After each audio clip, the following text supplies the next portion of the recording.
Hi friends, welcome to Yoga with Sarah Trapani. I'm so grateful to you for choosing to practice with me. Thank you so much. And today we're practicing a beginner level stretch and I hope you enjoy. All you need is a yoga mat. I'll see you there. We're starting this practice today laying down on the back. Great place to start and totally relax. Make your way down onto your back with your feet on the floor, hip width distance apart, and lay the arms down alongside the body, palms facing up. When you're comfortable, close your eyes and scan your body from the crown of the head, slowly passing your awareness down through the body, and along the way, asking each part of the body that you're observing to relax, to soften, to let go and dissolve. So we let the palms face up so that the shoulder blades can melt into the ground and the collarbones are really broad and open. Feeling the connection of the feet on the ground, you can soften and spread your toes and feel the whole feet, the whole of both feet connecting to your mat lightly, as if the soles of the feet are spreading in all directions, except for that center arch of the foot that's lifting subtly up into the inner ankle. And as you lay on your back, unwinding your spine, you're able to breathe more freely. Start to notice the breath if you haven't already in its natural rhythm. It's a very simple tool to come into the present moment anytime you need to and reduce your stress, just by noticing the natural flow of the breath in and out of your nose. And let's take the hands and rest the warmth of your palms right on your belly, just below the belly button. Feeling the warmth of the palms connect to the body, and invite compassion for wherever you're at in your practice today. Inviting compassion for however you feel, whatever you're bringing onto the mat, and trusting that you can back off if you need to at any point as we move through this practice. And rub your hands together a little bit, generating some warmth, and cup the heels of your hands lightly over the eye sockets, with the rest of the hands resting over the forehead, lightly toward the top of the head. What's your intention for practice today? What do you want to cultivate in this time on your mat? Go ahead and press through your left foot and hug your right knee in toward your side waist and give a gentle squeeze, lightly pulling that right thigh right toward the body with a light flex in the right foot. And we'll inhale to squeeze that right thigh in, and then exhale, press that right shin into the hands to drag the arms straight and resist the shin into the interlace of the hands. And we're going to move with that a couple times. Inhale, feel your left foot press as you traction your right thigh in. And on the exhale, press the knee away. And inhale, hug in, little squeeze. And exhale, press away. Inhale, hug in, and extend your right heel straight up toward the ceiling. Hands are behind your hamstring, or you can reach your hands up toward the calf, depending on how you feel. We'll keep our left foot on the ground with the left knee right in alignment with the hip socket. Point and flex through the right foot. Keep relaxing through the back of the head and through the area between the shoulder blades. And when you flex that foot, just notice that alignment of your foot and try to align this area between the first and second toe right into the center of the ankle, right into the center of the knee joint, and then right into the center of the hip, where the head of this thigh bone connects into the hip socket. And gently draw that entire right leg a little closer toward you. Then slowly release and cross your right ankle on top of your left thigh. And it's a figure four. We're looking to keep these two hip points really equal, as if in your pelvis there was a bowl of water that you didn't want to spill. And then you can rest here, and we'll work with right hand on the inner thigh or inner knee and a light self-assist. If it's comfortable for you, using your right hand to press that right knee away from your body.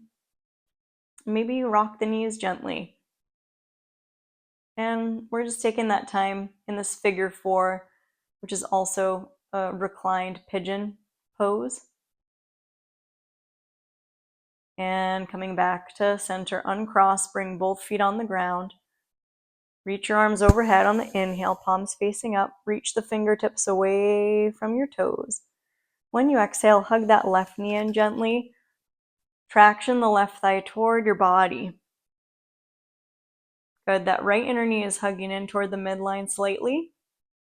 Squeeze that left thigh in on the inhale.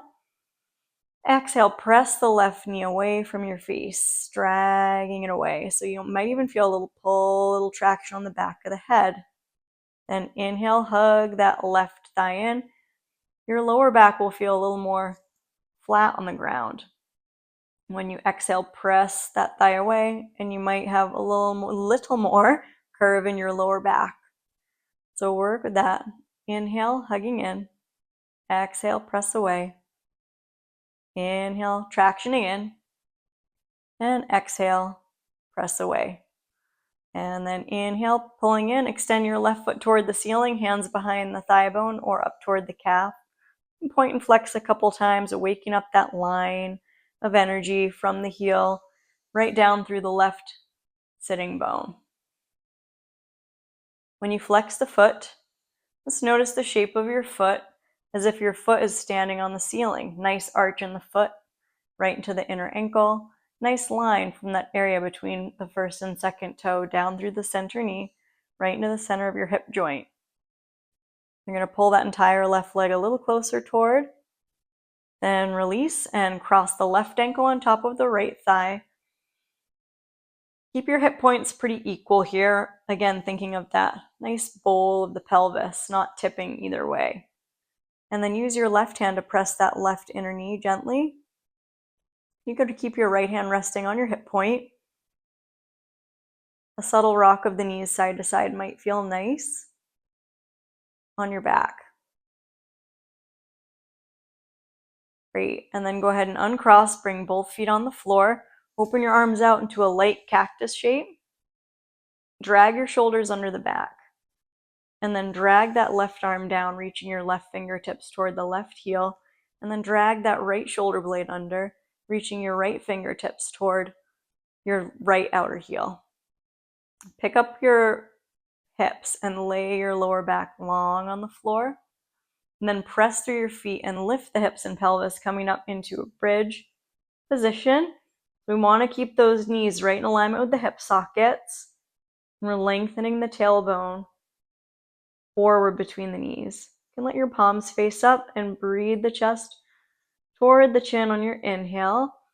And then exhale, start to melt down upper back, middle back.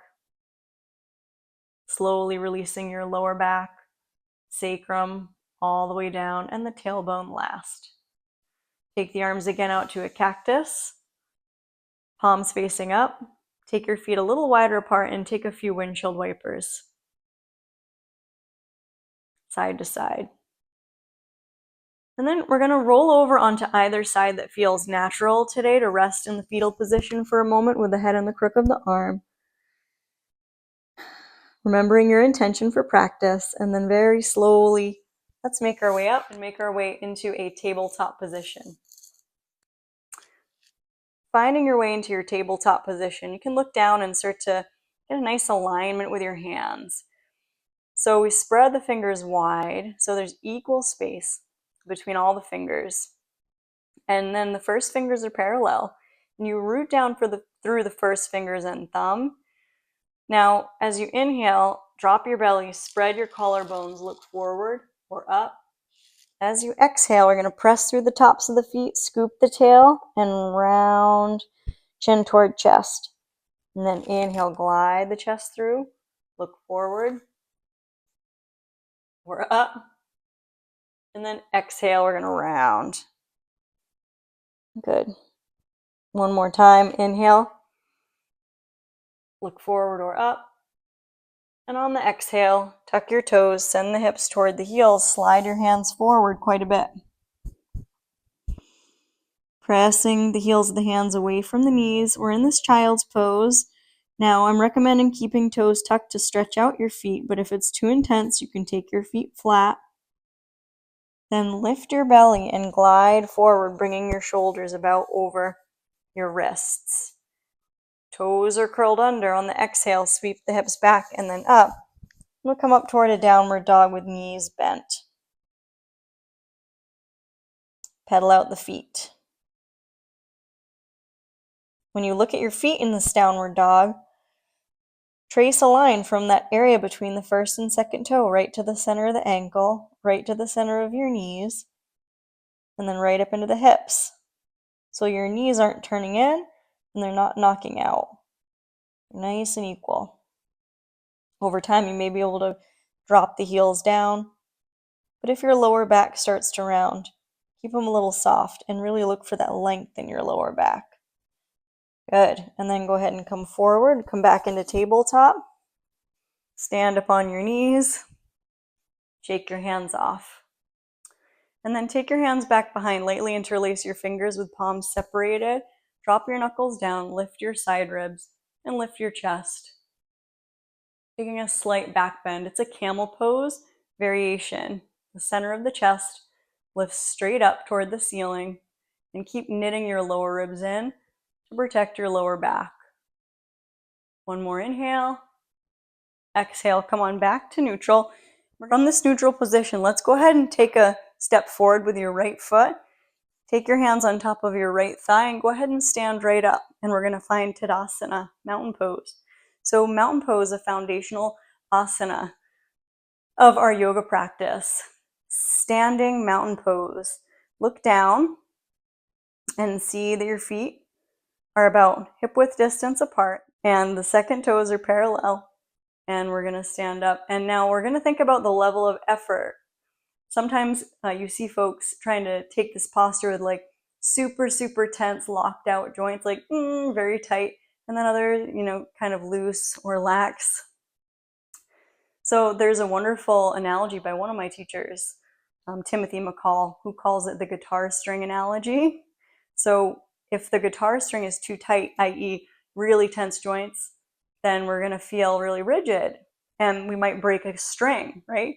And then if you're really loose, the guitar string is loose, you won't be able to play music correctly. So what we're looking for is that right tension, that right amount that's just in the middle between those two extremes.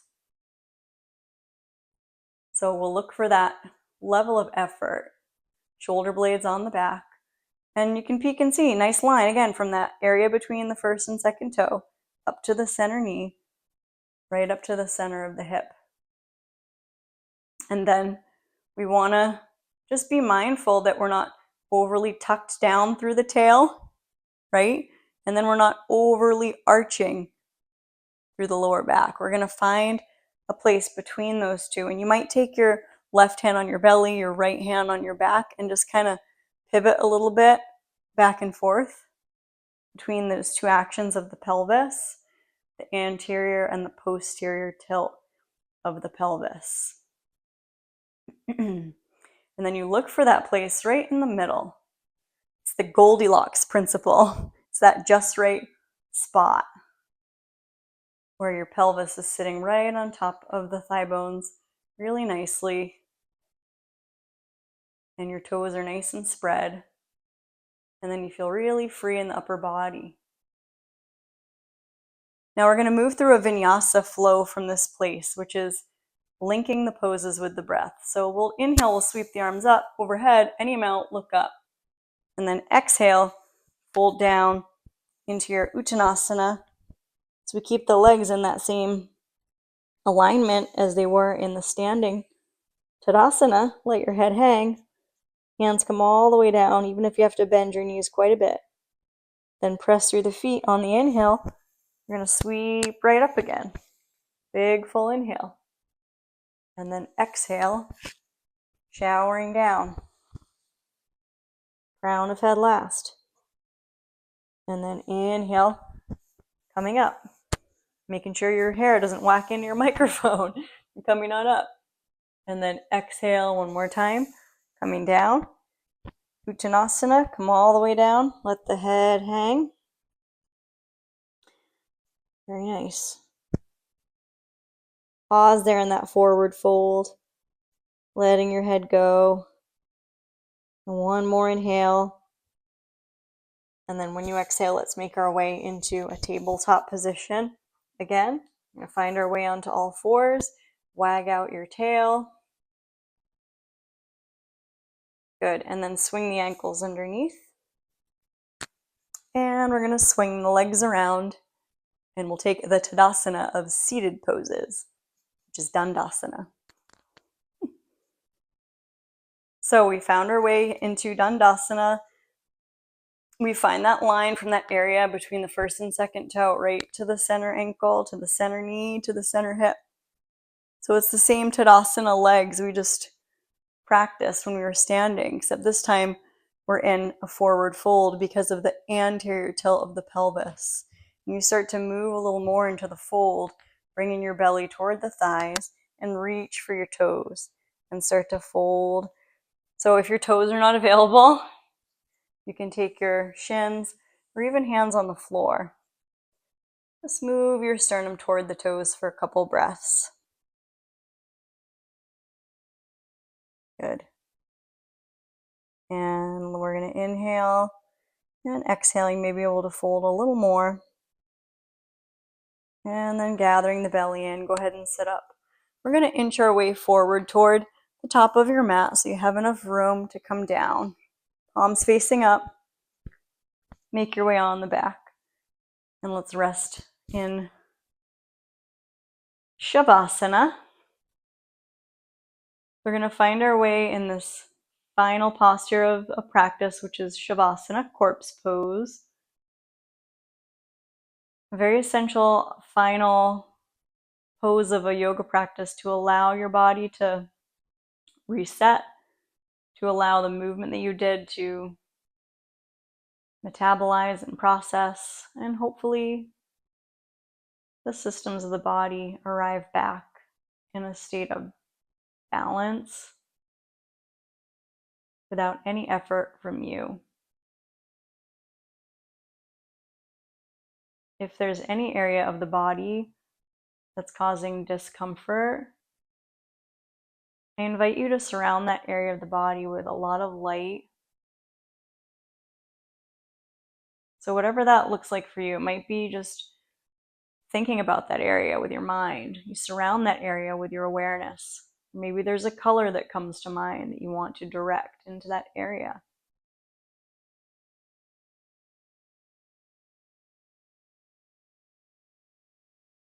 Imagine that area filled with light, with space, with the warmth of your own healing presence. And then imagine that that area just disperses out equally through the rest of the body, through all the cells.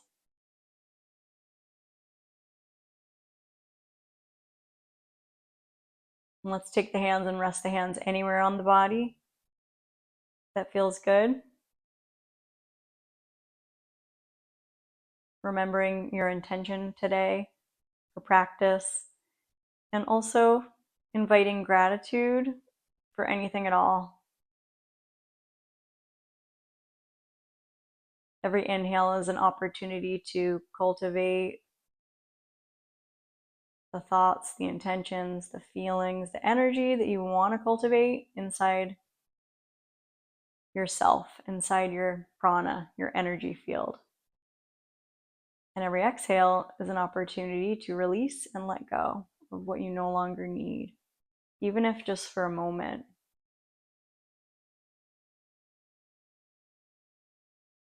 Go ahead and wiggle your toes, start to move and stretch the arms overhead. Take a big full inhale, resetting. When you exhale, let's go ahead and draw the knees in toward the body and give a gentle hug, give a squeeze. Massage out your back. Good. Massage your back gently into the ground. Then I'm going to roll to the left-hand side to pause. side of processing, digesting, letting go. Inhale, exhale, let it out. And then take your time slowly to press up. Let's make our way up together and sit in an upright cross-legged seat, sitting with either ankle crossed on top, sitting really tall. Bringing your hands together, pressing the palms together in Anjali Mudra, gesture of gratitude and thanks. Thanking yourself for showing up, and I am wishing you joy, peace, health, strength, courage, and trust on the journey. Namaste. Thank you very much for practicing with me. I really appreciate it so much. And if you like my practices, please hit the like, share, subscribe, or even the super thanks button, which is a little heart where you could donate to support my channel. Thank you for considering. See you next time.